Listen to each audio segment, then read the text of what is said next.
Hello,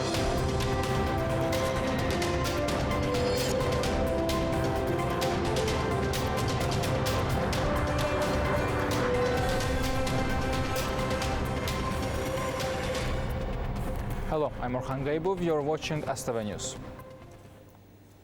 İlham, President of the Republic of Azerbaijan, received Prince Abdulaziz bin Salman Al Saud, Minister of Energy of the Kingdom of Saudi Arabia. During the meeting, the sides praised the successful development of friendly relations between Azerbaijan and the Kingdom of Saudi Arabia across various areas, particularly in the energy sector. The sides emphasized the importance of cooperation between the two countries within OPEC+. The parties highlighted the successful collaboration in Azerbaijan between the country and Aqua Power, a leading company from Saudi Arabia in the field of renewable energy, noting the promising potential in this area. They also touched upon the importance of Azerbaijan hosting COP29. COP29 conference to be held this year in Azerbaijan launched its website. The website will provide information on the daily activities of the COP29 presidency, as well as information on preparations for the event in Azerbaijani and English languages for local and foreign media. The site will also present relevant platforms related to pavilion information, accommodation, e-visa, accreditation, catering, event space navigation, and other services. Azerbaijan is facing a significant challenge in the form of 1.5 million mines and 12% of the contaminated area. Despite the scale of the problem, the country is taking the lead in addressing it. It is responsible for 95% of large-scale demining operations, with the European Union providing further support through the Team Europe anti-mine initiative. This has resulted in an additional 2 million euros being allocated to Azerbaijan for demining.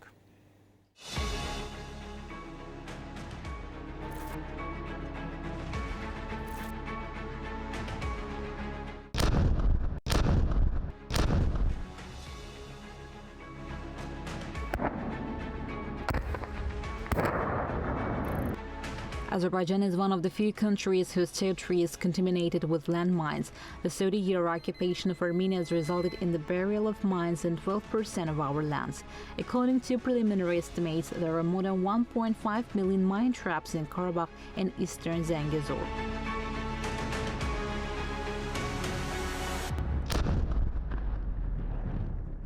Areas.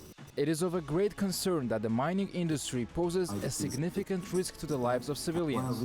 This issue impedes socio-economic development, particularly in our liberated territories. Following the conclusion of hostilities in 2020, a total of 212 mines were detonated in the aforementioned areas until 24 April 2024.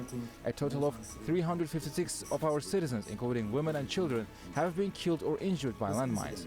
In total, 3,435 people have been killed or injured by mines in the last 30 years. Armenians failed to provide accurate maps of the mines buried in Azerbaijan, has made the demining process more difficult and has prevented the return of 800,000 IDPs. Armenians' refusal to provide accurate maps of the land. Experience has shown that countries facing the threat of mines cannot resolve the problem without external assistance.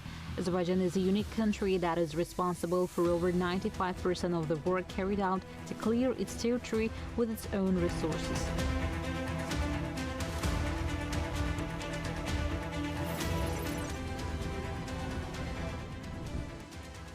The number of mine victims is on the rise. Azerbaijan regularly requests assistance from international organizations in addressing this problem that affects humanity. The next conference to focus on the negative impact of mines on the environment will be held in Baku and Zengilan at the end of May this year. The European Union and member states of the organization have allocated 10 million euros in aid to support humanitarian anti-mine activities in Azerbaijan since 2020. Within the framework of the European Team Initiative, this amount is expected to reach approximately 13 million euros. To date, more than 134,000 hectares of our territory have been cleared of mines. More than 119,000 mines and unexploded military ammunition have been detected and neutralized. The landmine problem is a serious obstacle to the national priorities announced by Azerbaijan until 2030, along with ending people's lives.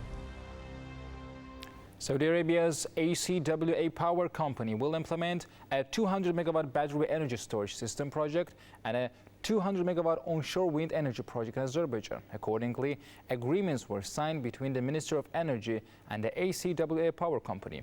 At a meeting with Minister of Energy Perviz Shahbazov and the delegation led by the Minister of Energy of the Kingdom of Saudi Arabia, Prince Abdulaziz bin Salman Al Saud, the implementation of the cooperation agreement in the field of energy and the importance of the activities of the Joint Technical Committee were discussed. Discussions on cooperation were held within the framework of COP29. You can get in touch with us through our WhatsApp and Telegram accounts at 051 511 1956, through which you can report events you encountered as well as share suggestions and remarks. That was all for the day. Thanks for being with us, and goodbye.